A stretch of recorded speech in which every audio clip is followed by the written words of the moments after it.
Hello everyone, welcome back to CLAT point. आज की video important है स्पेशली उन बच्चों के लिए जो कि ग्रेजुएशन के साथ एनुअल सेट की तैयारी कर रहे हैं। तो हम लोग स्ट्रेटजी बताएंगे, टाइम मैनेजमेंट बताएंगे और कैसे पढ़ना है, कौन कौन से सोर्सेज से पढ़ना है जिससे आपकी जो तैयारी हो वो और मजबूत हो। So how to prepare for annual set along with the graduation, जिससे कि आपका ग्रेजुएशन में जो मार्क्स है उससे भी आपको कॉम्प्रोमाइज ना करना पड़े, अटेंडेंस से भी कॉम्प्रोमाइज ना करना पड़े और आपकी तैयारी भी बेस्ट से बेस्ट हो जाए। ठीक है, बिफोर स्टार्टिंग दिस वीडियो, जो बच्चे एनुअल सेट 2027 की तैयारी कर रहे हैं they can join us in Brahmastra batch, one of the best batch जहां पे आपको वीडियो क्लासेस मिलेगा, live test recorded, 30+ mock test आपके लिए अवेलेबल रहेगा। Get a personal mentor who will assist you 24/7, specific classes for all the subjects and 1-to-1 session with the teachers आपको मिलेगा only worth rupees 17,999 rupees में। तो एक best platform है जहां आप हमारे साथ तैयारी कर सकते हैं। चलो अब आइए देखते हैं जो एनुअल सेट है आखिरकार वो किस कॉन्सेप्ट पे एग्जाम है बेस्ड है। क्या वो सिर्फ थ्योरी थ्योरी वाइज पे क्वेश्चंस पूछा जाता है, या तो वहां पे जो लीगल रीजनिंग है उसको प्रायोरिटाइज किया जाता है। चलिए हम लोग देखते हैं। तो एनुअल सेट मतलब national law school admission test. ये एक ऐसा टेस्ट है जो कि 3 years LLB graduation after graduation ये कोर्सेज प्रोवाइड करवाते हैं। ठीक है, अगर आप ग्रेजुएशन में हैं और एक स्ट्रक्चर्ड तरीके से पढ़ाई कर रहे हैं तो ये पॉसिबल है कि आप कॉलेज के मैनेज के साथ साथ आप ये एग्जाम भी क्लियर कर ले। अगर आप कंसिस्टेंट तरीके से पढ़ रहे हैं, आपकी रीडिंग एबिलिटी आप धीरे धीरे इंप्रूव कर रहे हैं, लीगल रीजनिंग पे आप फोकस कर रहे हैं और एनालिटिकल थिंकिंग आप जो कर रहे हैं, तो जाहिर सी बात है आपका जो सिलेक्शन के चांसेस हैं वो दिन ब दिन बढ़ते जाएंगे। अगर आप ये सारी चीजें आप अपने कॉम्प्रिहेंसिव पैसेज रीडिंग पे ध्यान दे रहे हैं और जो लेटेस्ट जजमेंट है उस पर फोकस कर रहे हैं, तो देयर आर चांसेस कि आपके सिलेक्शन के चांसेस बढ़ जाए। ठीक, नाउ किसी भी एग्जाम की तैयारी करने से पहले जो मेन कॉन्सेप्ट रहता है कि अंडरस्टैंडिंग द एग्जाम फर्स्ट, कि आखिरकार एग्जाम की डिमांड क्या है। ठीक, तो national law school of Indian university conduct annual set for admission into its 3 year LLB program. ठीक है, यहाँ पे जो LLB होती है वो 3 साल वाली होती है और जो पेपर होता है वो यूजुअली रीडिंग कॉम्प्रिहेंशन में आता है, लॉजिकल रीजनिंग आती है, एनालिटिकल थिंकिंग आती है, लीगल रीजनिंग आती है और एसे राइटिंग आती है।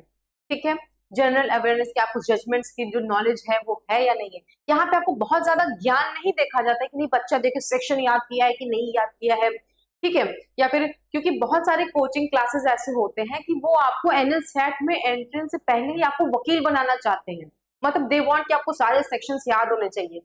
बट इस एग्जाम की जो डिमांड है वो ये सेक्शंस वाला डिमांड नहीं है कि आपको इस सेक्शन में क्या है ये पता है कि नहीं पता है। ये एक मीडियम से एग्जाम है कि नहीं देखें आप जो पैसेज है वो पढ़ लेते कि नहीं पढ़ते, क्योंकि जो कानून है, अपनी जो कानून की पढ़ाई है उसमें पढ़ना बहुत पड़ता है। चाहे आप एक टीचर बने चाहे आप वकील बने, पढ़ना बहुत पड़ता है। इसलिए रीडिंग कम्प्रिहेंशन ये जो एग्जाम है वो आपका देखेगा ही देखेगा। लॉजिकल रीजनिंग बहुत इंपॉर्टेंट है क्योंकि जब आप प्रैक्टिस में आएंगे तो बहुत सारे ऐसे तर्क आएंगे या फिर बहुत सारे आपके ऐसे केसेस आएंगे जिसमें आपको सोचना पड़ेगा, समझना पड़ेगा कि ऐसे होता है कि ऐसे नहीं होता है। तो इसलिए ये सारी चीजें आती है। एनालिटिकल एबिलिटी, लीगल रीजनिंग, कि आप कोई भी मान लीजिए कोई केसेस आपके सामने आ रहा है तो आप उसको कैसे समझेंगे, उसको कैसे एनालाइज करेंगे। ये सारे सब्जेक्ट को रखने की जो मेन मोटिव है वो ये है। और ऐसे राइटिंग, अब देखिए ऐसे राइटिंग क्यों रखा गया, ये तो बच्चों वाला सब्जेक्ट होता है। मान लीजिए जब आप LLB करके सब बच्चे निकलते हैं तो आपने एक वर्ड सुना होगा ड्राफ्टिंग। ठीक है, ड्राफ्टिंग करना बहुत जरूरी है। ड्राफ्टिंग कैसे किया जाए, ड्राफ्टिंग कैसे सीखा जाए, तो यहाँ पे आपसे ड्राफ्टिंग तो पूछ नहीं सकते क्योंकि अभी आपने LLB नहीं किया है। लेकिन ड्राफ्टिंग की जगह आपको ऐसे राइटिंग पूछा जाता है, इसलिए कि देखिए आप कुछ लिख पाते कि नहीं लिख पाते। फ्यूचर में आप अगर वकील बन के निकलेंगे और आपको अपना मुकदमा ड्राफ्ट करना पड़ा, तो अगर आपको ऐसे ही नहीं लिखना आ रहा होगा तो आप मुकदमा क्या लिखेंगे। इस वजह से यहाँ पे ऐसे राइटिंग हुआ। और general awareness plus current affair. General awareness क्यों या फिर करंट अफेयर क्यों, देखिए जब हम LLB कर रहे होते हैं या फिर लिटिगेशन में आते हैं या फिर जुडिशरी की एग्जाम तैयारी करते हैं, बाद में जुडिशरी में बहुतों का सिलेक्शन भी हो जाता है, तो रोज जो सुप्रीम कोर्ट है आए दिन नए नए नियम कानून आते रहते हैं कि आज सुप्रीम कोर्ट में जो बेंच है उन्होंने ये जजमेंट पास किया, आज ऐसा है। मतलब आपको हमेशा अपडेटेड रहना पड़ेगा। अब वो समय चला गया कि आप बहुत पुराने नियम कानून पढ़ के फिर चले आ रहे थे, नहीं। आपके जो काउंसिल्स हैं, आपके जो बच्चे हैं, उनको हमेशा अपडेट रहना पड़ेगा। इसीलिए ये सारे सब्जेक्ट ऐड किए गए। और ये जो पेपर है, ये एकदम ऐसा वाला पेपर नहीं कि आपको कितनी चीजें याद है, एकदम मेमोरी वाला पेपर नहीं है ये, बल्कि ये पेपर आपके स्किल्स देखता है कि नहीं, अगर आपने पैसेज पढ़ा तो क्या आप उसकी मीनिंग समझ पा रहे कि नहीं, या फिर उस पैसेज से जो ये क्वेश्चंस पूछ रहा है, क्या आप उस क्वेश्चंस को सॉल्व कर पा रहे कि नहीं। तो ये है मेन बेसिक इस एग्जाम का, कि आखिरकार क्यों ये सारे सब्जेक्ट उस एग्जाम में रखे गए। नाउ नेक्स्ट है बिगेस्ट मिस्टेक दैट स्टूडेंट में, चाहे वो कॉलेज वाले हो चाहे वो कोई भी हो, उनके जो बहुत सारा मिस्टेक है कि वो बहुत सारे बुक्स को इकट्ठा कर लेते हैं कि नहीं लाओ मैं ये भी पढ़ लेता हूँ, ये भी पढ़ लेता हूँ, बेराइट भी पढ़ लेता हूँ, 2 किताबें भी पढ़ लेता हूँ, और यूट्यूब से भी पढ़ लेता हूँ, टेलीग्राम से भी पढ़ लेता हूँ। तो अगर आप बहुत सारी चीजें पढ़ने लगेंगे तो एक चीज नहीं पढ़ पाएंगे। ठीक, इसीलिए आपको एक ही चीज पढ़नी है, बहुत सारी चीजें नहीं पढ़नी है। और बहुत बच्चे क्या करते हैं, रैंडम स्टडीज करने लगते हैं, कहीं से भी शुरू हो जाते हैं, कोई उनका पैटर्न नहीं होता, कोई स्ट्रेटजी नहीं होती, कहाँ से शुरू करना है कहाँ से खत्म, मतलब बिगिनिंग पॉइंट एंड पॉइंट कुछ नहीं होता, बस वो रैंडमली उठाते पढ़ने लगते हैं। ये आपको नहीं करना है, एक सोर्स फिक्स करना है, रैंडमली नहीं पढ़ना है। और जो आपकी रीडिंग की स्पीड है वो आपको उसको इग्नोर नहीं करना, वो जल्दी करना है। अब यहाँ पे रीडिंग स्पीड का क्यों, मतलब ये एग्जाम क्यों ऐसा कह रहा है कि नहीं रीडिंग स्पीड अच्छी होनी चाहिए। मान लीजिए कल को अगर आप लिटिगेशन में जाते हैं या फिर टीचर बनते हैं कुछ भी, या फिर जुडिशरी में ही जाते हैं, तो आपके पास अगर फाइल आई तो आपको उसमें क्विक पढ़ के उसका क्विक जो क्रक्स है वो निकालना पड़ेगा, एनालिसिस करना पड़ेगा। आप बहुत सारा टाइम लगा लेंगे, नहीं नहीं हमको ये भी पढ़ना, मतलब अगर आप अपने रीडिंग में बहुत सारा टाइम वेस्ट कर देंगे तो आप केस कैसे सॉल्व करेंगे। इस वजह से ये जो एग्जाम है इसका डिमांड ये है कि आपको स्पीड में पढ़ना है, प्लस उसको एनालाइज करके उसका जो क्रक्स है उसको निकालना है। ठीक है, तो इस वजह से आपकी जो अपनी रीडिंग स्पीड है वो आपको बढ़ाना पड़ेगा। आपको कम समय में वो जो पैसेज है उसको समझ के उसका आंसर निकालना पड़ेगा। मॉक टेस्ट बहुत बच्चे होते हैं, आज नहीं कल दे देंगे, कल नहीं परसों, तो वो नहीं करना है। आपको मॉक टेस्ट को बहुत सीरियसली लेना है, क्योंकि उससे आपकी कमियां पता चलती है, वही आप एनालाइज करके आगे बढ़ते हैं। इसलिए मॉक टेस्ट आपको नहीं पोस्टपोन करना है। और बहुत बच्चे क्या करते हैं, कोचिंग पे ब्लाइंडली भरोसा कर लेते हैं कि नहीं ये है, अगर सर कह रहे तो चलेगा। नहीं, आपको अपना दिमाग लगाना है, आपको आपकी स्ट्रेंथ और वीकनेस पता है, इसलिए आपको अपने तरीके से तैयारी करना है। ठीक है, तो अब देखिए कौन बच्चे हैं, ये तो है, ये जो मिस्टेक्स आपको अवॉइड करना है। ठीक है, आपको ये मिस्टेक्स नहीं करना है। अब आपको कौन कौन से ऐसी हैबिट डेवलप करनी है इस एग्जाम के लिए, ठीक है, जिससे आपकी जो सिलेक्शन के चांसेस है वो बढ़ जाए। तो आपको रीडिंग कॉम्प्रिहेंशन के साथ साथ आपको अपना एप्टीट्यूड भी डेवलप करना है। जैसे आपको गुड रीडिंग हैबिट होनी चाहिए, आपको डेली बेसिस पे पढ़ना है, प्लस एकदम स्पीड में पढ़ना है, कम समय में आपको चीजें समझ में आनी चाहिए। ठीक, आपको डिसिप्लिन तरीके से मॉक टेस्ट प्रैक्टिस करना है, चीटिंग नहीं करना है, टाइम मैनेजमेंट आपका अच्छा होना चाहिए, कितने समय में कितने क्वेश्चन सॉल्व कर लिए, कितने क्वेश्चन बचे, आपने कितने क्वेश्चन अटेम्प्ट किए, ये सारी चीज आपको देखना है डिसिप्लिन तरीके से और कंसिस्टेंट तरीके से। ठीक है, तो अगर आप ये चीजें रेगुलरली कर रहे हैं तो आपकी जो रिजल्ट है वो काफी अच्छा आएगा। नाउ आइडियल प्रिपरेशन टाइमलाइन, अगर आपके पास 1 से 2 साल है, ठीक, मान लीजिए अगर आप फर्स्ट ईयर में है या फिर सेकेंड ईयर में और आपने सोचना है कि नहीं मुझे एनएल सेट का पेपर देना है, तो आपके लिए बेस्ट टाइम है, you are in a strong position. ठीक है, आप चाहे तो आप जो रीडिंग की हैबिट है वो धीरे धीरे उसको डेवलप करिए, और जब तक पेपर आएगा तब तक आपके पास अच्छी खासी रीडिंग स्किल्स होगी। वोकैबुलरी प्लस कॉम्प्रिहेंशन पे आप ध्यान दीजिए, आपके पास बहुत अच्छे अच्छे शब्द होने चाहिए। इनकेस अगर फ्यूचर में आप ड्राफ्टिंग कर रहे हैं तो आपकी जो शब्दावली है दैट इज वोकैबुलरी वो काफी स्ट्रॉन्ग होनी चाहिए। लॉजिक प्रैक्टिस आपके पास अच्छा होना चाहिए, क्योंकि आपके पास डिफरेंट टाइप के केसेस आने वाले हैं एलएलबी करने के बाद, या फिर अगर आप जुडिशरी में जाएंगे तो जज बनने के बाद भी आपके पास तरह तरह की फाइलें आने वाली है, इसलिए आपके पास लॉजिक अच्छा होना चाहिए। ठीक, न्यूज़पेपर एंड एडिटोरियल एनालिसिस भी आपको करना है, न्यूज़पेपर पढ़ना है और वहां के जो एडिटोरियल क्वेश्चंस हैं उस पर भी आपको कवर करना है, प्लस मॉक टेस्ट आपको रेगुलर देना है। बट अगर आपके पास उतना टाइम नहीं है, आपके पास सिर्फ 6 से 8 महीने हैं, तो भी आप मैनेज कर सकते हैं, लेकिन आपको मेहनत ज्यादा करनी पड़ेगी, आपको फोकस्ड रहना पड़ेगा प्रिपरेशन में। ठीक है, या फिर आपको डेली कंसिस्टेंट आपको पढ़ना है, एक फिक्स टाइम आपको निकालना है कि सुबह हमको 2 घंटा पढ़ना है, शाम को हमको 2 घंटा पढ़ना है, रात में हमको 1 घंटा पढ़ के तभी सोना है, अदरवाइज हम तैयारी नहीं कर पाएंगे। ठीक है, तो आपको क्या करना है, वीकली मॉक टेस्ट देना है और आपको ये कोशिश करना है कि आप जो अपना टाइम वेस्ट करते हैं वो अवॉइड करना है, ठीक है। आपको अननेसेसरली थ्योरी पे ध्यान नहीं देना है। Now the main question, how to manage graduation plus NLSAT together, ठीक है। बहुत सारे बच्चे ग्रेजुएशन करते हो, कंफ्यूज होते हैं कि मैं तैयारी कैसे करूं, लेकिन आपको जो अपना ग्रेजुएशन है उसको एनिमी नहीं बनाना है। आपको अपने आपके मार्क्स भी अच्छे आने चाहिए, आपके जो ग्रेजुएशन की परसेंटेज है वो भी अच्छा आना चाहिए। तो आप क्या काम करिए, एक दिन का एक फिक्स स्लॉट है उसको फिक्स कर दीजिए कि इतने से सुबह, मान के चलिए अगर आपका 10 बजे से कॉलेज है तो सुबह 7 से 8 मुझे 1 घंटा पढ़ना ही पढ़ना है। क्या पर आप उसमें करंट अफेयर पढ़ लीजिए या फिर न्यूज़पेपर पढ़ लीजिए, उससे आपकी रीडिंग हैबिट अच्छी होगी। तो आप फिक्स स्लॉट डेली का फिक्स कर दीजिए कि हमको ये इस टाइम पे सिर्फ एनएलसैट की ही पढ़ाई करनी है, इसके अलावा मुझे कुछ नहीं पढ़ना है, ठीक। अवॉइड इरेगुलर मैराथन स्टडीज, बहुत बच्चे वही कह रहे हैं, न सिर होता है न पैर होता है बस पढ़ने लगते हैं। ये चीजें आपको अवॉइड करनी है, मैराथन स्टडी नहीं करनी है। आपको एक टारगेट लेके चलना है और उस टारगेट को हिट करना है। तो avoid marathon study and maintain the momentum every day, ठीक है। आपको एक फिक्स टाइम होना चाहिए, फिक्स सोर्स होना चाहिए और फिक्स मोमेंटम होना चाहिए जो कि आपको डेली मेंटेन करना है, ठीक। Now the best daily schedule for college going student, 1 hour in the morning आप चाहे रीडिंग कर सकते हैं, चाहे एडिटोरियल्स पढ़ सकते हैं। शाम को that is 1 to 2 hour evening आप क्या रीजनिंग कर सकते हैं, फिर आरसी प्रैक्टिस कर सकते हैं। 30 मिनट्स इन नाइट आप क्या कर सकते हैं, करंट अफेयर रिविजन कर सकते हैं। मतलब ये आप प्रैक्टिस बना लीजिए कि नहीं सोते सोते मुझे करंट अफेयर पढ़ के ही जाना है, ठीक। 3 to 4 आवर फोकस स्टडी जो है वो मोर देन एनफ है। आपके पास अगर 1 से 2 साल है और 3 से 4 घंटे आप अच्छे से पढ़ ले रहे हैं, that is well and enough कि आप पेपर ही अच्छे से क्रैक कर ले जाएंगे। और हॉलीडेज आपको वेस्ट नहीं करना है, स्पेशली अगर आप ग्रेजुएशन में हैं और आपको अगर छुट्टी मिल रही है या फिर आपका वीकेंड हो रहा है तो वो आपको वेस्ट नहीं करना है। आपको 1 फुल मॉक टेस्ट देना ही देना है एवरी हॉलीडे। 2 to 3 आवर आपको उसको मॉक टेस्ट एनालाइज करना है कि देखिए मेरी क्या कमियां हैं, मैं इसमें कैसे सुधार कर सकता हूँ। ऐसे राइटिंग प्रैक्टिस करना है और अपने वीक एरिया को इम्प्रूव करना ही करना है। That is mock test analysis is more important than mock itself, ठीक है। अगर हम मॉक दे रहे हैं वेल एंड गुड, अच्छी बात है, आपको रेगुलर बेसिस पे देना है, टाइम मैनेजमेंट के साथ देना है और मोस्ट इंपॉर्टेंट आपको एनालाइज भी करना है।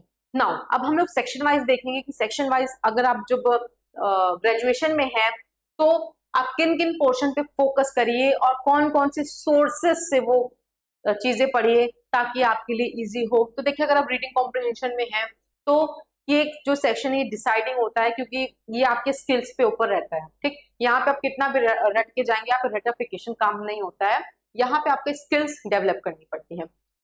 तो वो होगा जब आप द हिंदू का एडिटोरियल्स पढ़ेंगे या फिर इंडियन एक्सप्रेस पढ़ेंगे या फिर जो सोशल आर्टिकल्स हैं वो पढ़ेंगे। और आपको पढ़ना ही नहीं है, आपको फोकस करना है, स्पीड पे फोकस करना है, ठीक है। जो उसका इंटरफेरेंस हो रहा है, जो वो मतलब क्या कहते हैं उसको, जो क्रक्स निकल के आ रहा है, ठीक है। स्पीड के साथ साथ क्रक्स, उस पर भी आपको ध्यान देना है, आर्गुमेंट स्ट्रक्चर के तरीके से उसको देखना है। ऐसे नहीं हम पढ़ पढ़ के आगे बढ़ जा रहे, नहीं, आपको उसका क्रक्स भी पता होना चाहिए, जल्दी पढ़ना है और मान लीजिए उसमें से कोई पूछ रहा है तो आपको वो भी बताना ही पड़ेगा। Now logical and analytical reasoning में आपको प्रैक्टिस करना है, पजल प्रैक्टिस करना है, अजम्पशन प्रैक्टिस करना है, कंक्लूजन्स प्रैक्टिस करना है कि आखिरकार आपने इतना ये इस क्वेश्चन में ये ऐसा ऐसा है तो इसका कंक्लूजन्स क्या क्या आया है। आपके स्ट्रेंथिंग एंड वीकनिंग आर्गुमेंट्स पे ध्यान देना है। एनालिटिकल सेट, ठीक। Now the good sources is कि आप previous law entrance reasoning questions देख लीजिए, बहुत है। PYQs are very important. मैं अगेन एंड अगेन हर वीडियो पे मैं बार बार ये चीज कहती हूँ कि पीवाईक्यूज आर वेरी इंपॉर्टेंट। तो आपको पीवाईक्यूज पे कॉन्स्टेंटली फोकस करना है। Now legal reasoning very important, आपको फोकस करना है लीगल प्रिंसिपल्स पे, ठीक है। Application of facts, constitutional fact. देखिए जरूरी नहीं है कि आप पेपर देने से पहले ही वकील बन जाए, तो इसलिए यहाँ पे बहुत ज्यादा टफ नहीं पूछा जाता है। एक मतलब बेसिक्स है या फिर मीडियम से क्वेश्चंस पूछे जाते हैं। तो आपको फोकस करना है लीगल प्रिंसिपल्स पे कि अगर कोई फैक्ट्स आ रहा है या फिर कोई भी जजमेंट्स आ रहा है तो उसके जो प्रिंसिपल्स हैं वो क्या है, इंपॉर्टेंट जो प्रिंसिपल है उस पर फोकस करना है। या फिर जो कॉन्स्टिट्यूशनल बेसिस है, लैंडमार्क जजमेंट है, उस पर आपको ज्यादा ध्यान देना है, ठीक है। कुछ इंपॉर्टेंट एरियाज है जैसे फंडामेंटल राइट है, बेसिक स्ट्रक्चर हो गया है, क्रिमिनल लॉ बेसिस है, कॉन्ट्रैक्ट लॉ बेसिस है, जैसे कि क्रिमिनल लॉ में कुछ इंपॉर्टेंट डेफिनेशन है जैसे कि मर्डर क्या होता है, कल्पेबल होमिसाइड क्या होता है, थेफ्ट क्या होता है। इन सब पे आपको ज्यादा फोकस करना है, मतलब एकदम डीप में नहीं पढ़ना है, लेकिन जो इंपॉर्टेंट है उसको पढ़ना है और उसको भी नहीं छोड़ना है। ना करंट अफेयर, तो अपने आप को आप पीडीएफ में जो मंथली पीडीएफ होता है उससे ओवरलोड मत करिए। यहाँ पे जो करंट अफेयर पूछा जाता है वो वाला नहीं पूछा जाता कि प्रधानमंत्री जी उस देश में गए तो क्या किए, ऐसा नहीं होता है। यहाँ पे जो होता है वो फॉलोज मेजर नेशनल इश्यूज, कि अभी वॉर चल रही है तो जो अपने इंटरनेशनल वॉर से रिलेटेड जो लॉज हैं उससे रिलेटेड पूछा जाएगा, सुप्रीम कोर्ट के जजमेंट से रिलेटेड पूछा जाएगा, कॉन्स्टिट्यूशनल डेवलपमेंट कैसे हुआ इनसे रिगार्डिंग पूछा जाएगा, international affairs plus public debates. तो आपको ये बात ध्यान में रखना है कि क्वालिटी वाले सब्जेक्ट, जो क्वालिटी वाले जो बुक्स है या फिर जो मटेरियल्स होना चाहिए वो क्वालिटी वाइज अच्छा होना चाहिए rather देन क्वांटिटी वाइज। ठीक है, तो आपको अच्छी चीज है, अच्छे सोर्सेज से पढ़ना, ये कि नहीं रैंडमली आप किसी भी तरीके से ऐसे मैराथन की तरह पढ़ते जा रहे हैं। नाउ ऐसे राइटिंग बहुत इंपॉर्टेंट ये सेक्शन है, ये रैंक डिसाइडिंग सेक्शन है। तो आपको प्रैक्टिस क्या करना है, एक ऐसे आपको वीकली प्रैक्टिस करना ही करना है, जो कि 800 से लेके 1000 वर्ड्स तक का होना चाहिए, बैलेंस आर्गुमेंट होना चाहिए, कॉन्स्टिट्यूशनल प्रोस्पेक्टिव क्या है इस पैराग्राफ का, मान लीजिए कोई पैराग्राफ दिया हुआ है उसका कॉन्स्टिट्यूशनल प्रोस्पेक्टिव क्या है, वो सारी चीजें आपको फोकस करना है। आपको फ्री, जैसे for example this one is example, जैसे फ्री स्पीच क्या है, एआई एंड लॉ क्या है, प्राइवेसी क्या है, जेंडर जस्टिस क्या है, फेडरलिज्म क्या है, जुडिशरी क्या है, डेमोक्रेसी क्या है, मतलब ये कॉमन टॉपिक है। इस पे आपको क्या करना है, एक वीक में मतलब एक ऐसे जरूर लिखना है। Now best resources for reading, आप द हिंदू पढ़ सकते हैं, इंडियन एक्सप्रेस पढ़ सकते हैं, लाइव लॉ पढ़ सकते हैं, बार एंड बेंच के जो रीजनिंग्स होते हैं, जजमेंट्स होते हैं या फिर उनके बीच में आर्गुमेंट्स होते हैं, वो सारी चीजें आप पढ़ सकते हैं। ठीक है, रीजनिंग के लिए पीवाईक्यूज वेरी इंपॉर्टेंट, या फिर आप CLAT PG NL set type question आप ये सॉल्व कर सकते हैं, बहुत इंपॉर्टेंट है, पीवाईक्यूज आपको नहीं छोड़ना है। ठीक, लीगल अवेयरनेस के लिए constitutional basis and landmark judgement of supreme court most important. तो अगर आप मॉक टेस्ट स्ट्रेटजी, आपको कैसे मॉक टेस्ट सॉल्व करना है, अगर आप फर्स्ट फेज में हैं, मान लीजिए अभी थोड़ा सा एग्जाम दूर है, ठीक, तो आप एक मॉक टेस्ट मान के चलिए आप 2 वीक में दे सकते हैं, धीरे धीरे आप पढ़िए, अपने बेसिक कोर्स है उसको डेवलप करिए, ठीक, फिर पीवाईक्यूज देखिए, फिर मॉक टेस्ट सॉल्व करिए, 2 वीक में आप एक मॉक टेस्ट सॉल्व कर सकते हैं। लेकिन अगर आप सीरियस फेज में मतलब एग्जाम पास में आ रहा है तो 1 से 2 मॉक आपको हर वीक देना है, और after every mock test you have to analyze your the question paper, you have to analyze your mistakes। ठीक है, आपको टाइम मैनेजमेंट इंप्रूव करना है, ये सारी चीजें आपको आफ्टर मॉक टेस्ट आपको ध्यान देना है कि मैं और स्पीड कैसे मेंटेन करूं, मैं और अपनी जो रीडिंग कैपेसिटी है वो कैसे इंक्रीज करूं, स्पीड कैसे इंक्रीज करूं, या फिर एनालाइज कैसे करूं, लीगल रीजनिंग कैसे सॉल्व करूं, ठीक है, जिससे मेरे जो मार्क्स हैं वो बढ़ते रहे। Now the time management during graduation, important rule है कि आप अपने ग्रेजुएशन को कंप्लीटली सेक्रीफाइस मत कर दीजिए, नहीं तो वो बाद में आपके लिए एक ड्रॉबैक रहेगा कि अरे जब नंबर कम आया है तो फिर बाद में चाहे वो एलएलएम करें या फिर जुडिशरी करें या फिर स्कॉलरशिप या फिर फ्यूचर अपॉर्चुनिटीज जहाँ पे मेरिट देखी जाएगी, वहां पे कहीं ना कहीं आपको पछतावा हो सकता है। इसलिए आपको ग्रेजुएशन को कंप्लीटली ऐसे शहीद नहीं कर देना है। ठीक है, तैयारी के पीछे आपको ग्रेजुएशन पे भी फोकस करना है, प्लस आपको इस पे भी, और आपको बैलेंस मेंटेन करके चलना है। जैसे कि एक फिक्स टाइम आप एनएल सेट के लिए कर दीजिए, फिक्स टाइम अपने ग्रेजुएशन के लिए कर दीजिए, ना आप इसका उसमें पढ़िए ना उसका इसमें पढ़िए। ठीक, now if you are an average student, तो क्या आप क्रैक कर सकते हैं with graduation? Yes, of course you can crack. If you are an average student also, आप तब भी एनएल सेट क्रैक कर सकते हैं। मैटर क्या करता है? डिसिप्लिन मैटर करता है, कंसिस्टेंसी मैटर करता है, और मॉक टेस्ट प्रैक्टिस मैटर करता है। तो अगर एक काम स्टूडेंट है, ठीक है, वो भी अगर किसी प्रेशर में आके एकदम अपना जो कामनेस है वो नहीं खो रहा है, तो वो बच्चे ज्यादा सुइटेबल पाए जाते हैं। हो सकता है बिगिनिंग में आपको दिक्कत हो सकता है एक दो मॉक टेस्ट में आपका नंबर खराब हो, बट आप डिमोटिवेटेड मत होइएगा।